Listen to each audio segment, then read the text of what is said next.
Conocemos ahora qué ocurre en las noticias del mundo. El ejército de Israel movilizó a 16.000 reservistas más para reforzar la operación militar y reemplazar a las actuales tropas que están sobre el terreno en la Franja de Gaza y así permitirles descansar a las tropas que ya han sido movilizadas.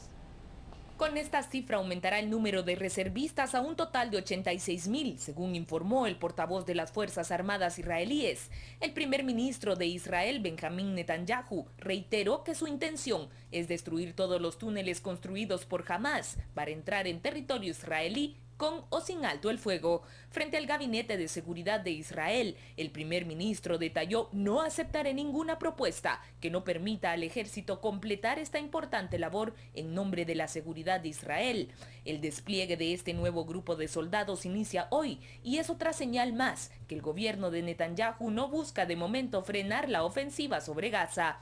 El Gabinete de Seguridad israelí se reunió ayer durante 5 horas y decidió de forma unánime continuar los ataques contra los objetivos terroristas de Hamás, con el fin de destruir la red de túneles utilizados por el movimiento islamista para atacar a Israel. El presidente de la Autoridad Palestina, Mahmoud Abbas, declaró la Franja de Gaza como zona catastrófica, al tiempo que ha solicitado al secretario general de Naciones Unidas, Ban Ki-moon, que tome las medidas necesarias para el establecimiento de corredores humanitarios.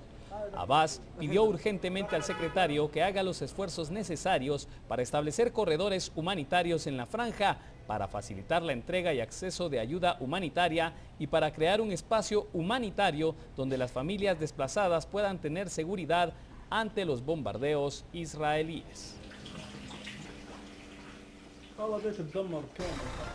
El portavoz de la Agencia para los Refugiados Palestinos de Naciones Unidas en Gaza, el señor Chris Guns, llegó días denunciando con dureza los ataques contra la población civil por parte del ejército israelí. El funcionario no pudo reprimir las lágrimas durante una entrevista a Al Jazeera y se puso a llorar desconsolado ante las cámaras.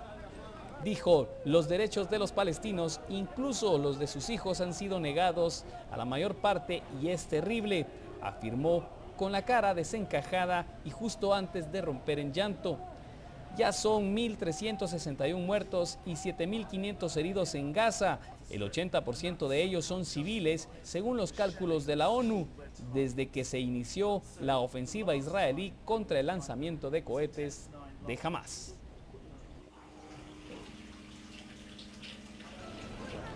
El patio central de una escuela que funciona como refugio de Naciones Unidas en la ciudad de Gaza se convirtió en un campo de refugiados que afirman vivir el día a día aterrorizados y desesperados.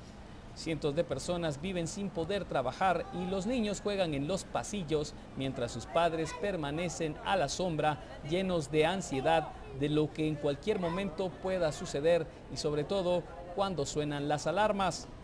Ayer por la madrugada las fuerzas israelíes bombardearon una escuela refugio donde 15 murieron y 4 de ellos eran niños. Mientras Naciones Unidas lucha para resistir la llegada de casi 1/4 millón de refugiados que huyen del fuego en la Franja de Gaza, miles dependen de la ONU en alimentación, agua y dinero. La Agencia de Obras Públicas y Socorro de Naciones Unidas declaró que apenas puede manejar esta crisis humanitaria desatada por más de 3 semanas de enfrentamientos y que se encuentran bajo presión para proporcionar ayuda alimentaria a los refugiados.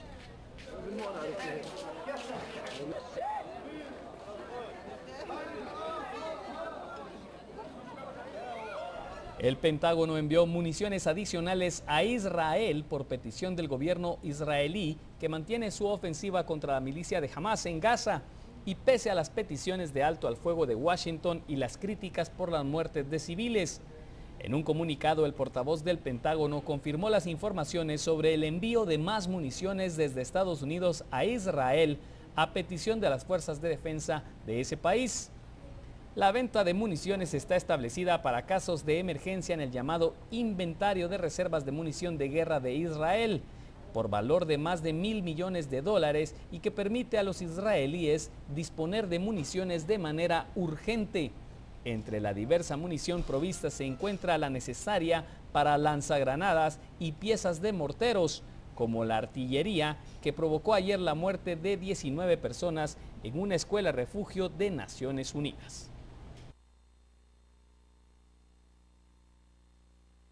En Estados Unidos, la Cámara de Representantes aprobó una propuesta republicana para demandar al presidente Barack Obama por exceder su autoridad constitucional. Obama y otros demócratas desestimaron la iniciativa, calificándola como una artimaña para apelar a los electores conservadores. Antes que los legisladores comiencen un receso veraniego de 5 semanas, el debate sobre la demanda subraya el tono fuertemente partidista que ha dominado a este Congreso desde que comenzó sus labores en enero del 2013. La votación para autorizar la demanda contra Obama fue de 225 a favor y 201 en contra. 5 republicanos conservadores votaron con demócratas para oponerse a la demanda. Ningún demócrata votó a favor. Los republicanos dijeron que la medida, que se centra en la manera como Obama implementó la nueva ley de servicios médicos, tiene por fin evitar que el presidente se amerite más autoridad y que decida unilateralmente cómo hacer cumplir las leyes. Los republicanos también rechazaron las alegaciones demócratas de que la demanda es un despilfarro de dinero de los contribuyentes, al demandar a Obama para exigirle que implemente cláusulas específicas de la nueva ley de servicios médicos del 2010. Los representantes republicanos pedirían a los tribunales que obliguen al mandatario a cumplir de pie juntas a la ley, a la cual todos se opusieron y que la Cámara votó a más de 50 veces para tratar de desarticular. Los republicanos no han dicho cuándo planean presentar esta demanda. La Casa Blanca denunció un intento de la Cámara de Representantes para impedir que el presidente Barack Obama extienda un mandato de deportaciones a más inmigrantes que se encuentran ilegalmente en Estados Unidos. El secretario de Prensa, John Ernest, dijo en un comunicado que la Cámara Baja quiere que se apruebe una política de inmigración centrada en la captura y deportación de 11 millones de inmigrantes que se encuentran ilegalmente en Estados Unidos y así separarlos de sus familias. Los representantes republicanos han convocado a una votación para impedirle a Obama extender este documento de deportaciones en un intento para obtener los votos de la derecha para un proyecto de ley referido a la crisis en la frontera. En 2012, Obama resolvió diferir las deportaciones y otorgar permisos de trabajo a inmigrantes que entraron ilegalmente al país, siendo niños, antes de 2007. En otras noticias, en su habitual conferencia de prensa, el jefe del gabinete argentino declaró duras críticas a quienes están a cargo de facilitar conversaciones entre Argentina y los bonos de deudas, así como al gobierno de Barack Obama y a la comunidad internacional. Escuchemos a continuación estas fuertes declaraciones. Acá ha habido efectivamente una mala praxis por parte del Poder Judicial en Estados Unidos. Y es una responsabilidad que incumbe a sus 3 niveles de gobierno. Y hemos observado en este proceso una marcada incompetencia por parte del Special Master para generar las condiciones de negociación razonables que la República Argentina ha planteado de una manera muy clara. Esto es parte de lo que ocurre en el mundo. Ahora damos la bienvenida a mi compañero Carlos Roquel. Noticias departamentales nos esperan. Luego de la pausa, Carlos, un adelanto. Buenas tardes. Buenas tardes, William. Efectivamente, cuando regresemos del corte comercial estaremos informando, entre otras cosas, de las protestas de las organizaciones no gubernamentales allá en los departamentos. Con esto y más, cuando regresemos del corte comercial.